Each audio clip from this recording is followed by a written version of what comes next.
Some great news. It's going to get a little bit easier to apply for a green card in the next several months. The Department of Homeland Security is proposing some big changes to the public charge rule, and I'm going to tell you all about it in this video. So, what are you waiting for? I'll see you on the other side. Hello everybody, and welcome back to our immigration channel. This is a place where we get the most up-to-date immigration news, immigration information, and everything else that you need to make your immigration journey less stressful. My name is Jacob Sapochnick, and I'm an immigration attorney located in San Diego, California, and I help clients in all 50 states. In this video, we're going to talk about the proposed rule coming from the Department of Homeland Security as to how they're going to be applying the public charge rule to people that are applying for green cards. It is really important because, as you remember, in 2019, President Trump issued major changes to the public charge rule, making it very difficult, almost impossible for many applicants to qualify for a green card. Right now, the proposed rule is going to make huge changes. I'm going to go over these changes in this video, so make sure you stick to the end. But before we do that, if you're here for the first time, don't forget to subscribe to our channel. Click the notification bell so you don't miss any of our videos, and also give us a big like so YouTube will be able to share this video with more people just like you.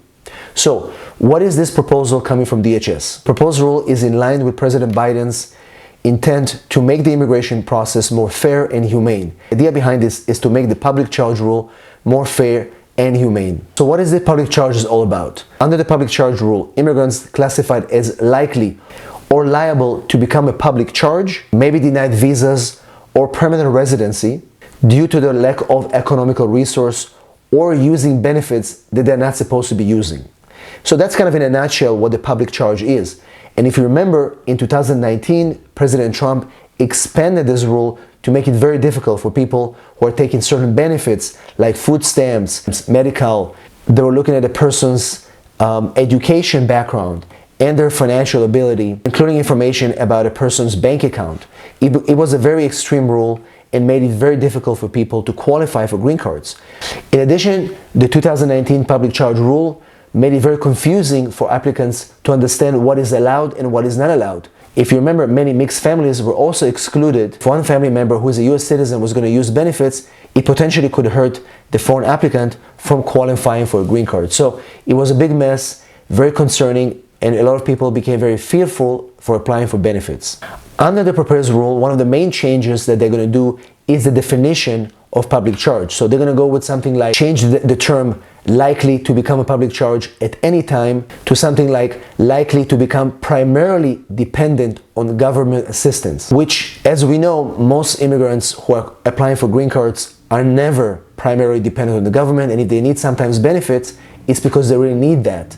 And therefore, these changes are going to help a lot of people to understand, first of all, what is allowed and what is not allowed, but also make it possible for people to still get help when they need it. So DHS proposed to consider the following as primary public charge benefits. Number one, supplemental security income, also known as SSI. If you use that kind of benefit, you're not eligible because you never worked in the United States. That could be a violation. State, tribal, and local cash assistance programs for income maintenance. Those are not going to be allowed. And finally, long-term care at a hospital or private facility at the government expense, those are not going to be allowed. But what is important is that DHS is considering the following benefits to not be included in the public charge capacity, meaning that if you use those benefits, you're not going to be in trouble. And some of these programs include, for example, SNAP. This is a program that is involving supplemental nutrition assistance. So if you or your family need some assistance to buy food, this is not going to be included in the public charge rule. Children's health insurance program.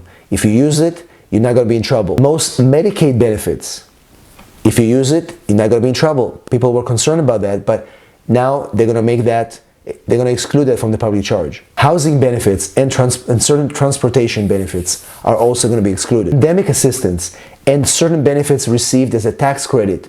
If you remember, a lot of the tax credit that was issued to people during the pandemic, a lot of immigrants were worried that if they cash those checks, they're going to be in trouble. Well, now they're going to make it clear that you're not going to be in trouble. If the government is going to give you those tax credits during the pandemic, you're eligible for those. Best thing is that if you ever received past benefits, even those that are not authorized, we're going to consider it as a problem for you to qualify for any immigration benefits moving forward. So this is a proposed rule. There's 60 days comments right now, and then it's going to become part of the Federal Register. We welcome this. This is going to be great news for a lot of immigrants. It's going to make it easier for people to qualify and apply for green cards in the future. So we welcome that.